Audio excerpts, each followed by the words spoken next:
Si vous pensez avoir du pouvoir, comment vous pouvez en être sûr et comment vous pouvez le mesurer aujourd'hui?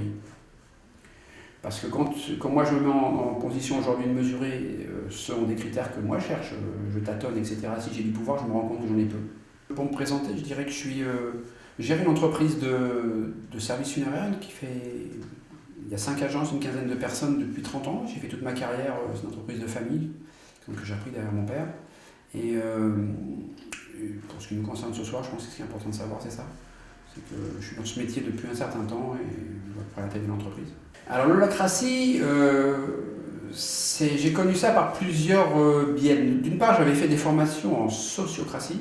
Et par ailleurs, je connais Bernard-Marie Chiquet que j'ai croisé par ailleurs il y a un certain temps. Et donc j'ai pu suivre un peu l'évolution par échange de mails interposés ou autres informations croisées. Je suis arrivé à un moment donné où j'ai envie d'alléger ma charge professionnelle dans ce métier pour pouvoir faire d'autres choses, pour me libérer des espaces.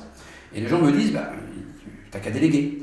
C'est un peu le même principe. Et quand j'entends t'as qu'à déléguer, j'ai un peu l'impression d'essayer depuis 20 ans, 30 ans, je fais des formations de management, des tas de choses qui sont pertinentes, qui sont utiles, etc. Et au bout du compte, j'ai un peu l'impression de tourner en rond ou d'arriver à la limite des systèmes et de ne pas arriver à aller au-delà. Le facteur clé de succès pour moi, c'est que vraiment le dirigeant, il ait fait un shift, et le shift, ce serait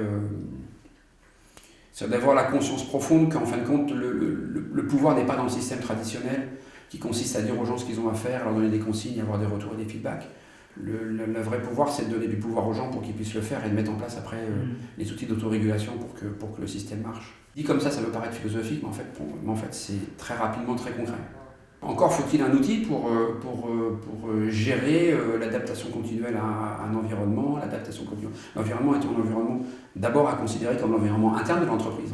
Je ne parle pas forcément de l'environnement externe, des éléments aussi qui bougent, mais la première chose qui bouge, c'est l'organisation interne, les gens qui en font partie, les besoins internes d'organisation, d'auto-organisation. Et l'holacratie me paraît l'outil pertinent pour que... C'est le logiciel qui permet de faire le design de notre maison intérieure qui va être l'organisation d'entreprise. Pour ce qui me concerne, l'holacratie, ça a surgi comme c'est un outil en fait, fondamentalement c'est qu'un outil. Chacun porte la responsabilité dans les domaines dans lesquels il a la responsabilité. Il faut désapprendre des choses qu'on a apprises sans même s'en rendre compte tellement elles nous paraissent naturelles aujourd'hui. Avoir du pouvoir, c'est pas ce qu'on entend au sens traditionnel du terme. Et concrètement, d'ailleurs je le mesure dans ma petite entreprise, l'avantage est assez petit, donc on a une prise assez directe avec ce qui se passe et les retours aussi sont aussi assez directs.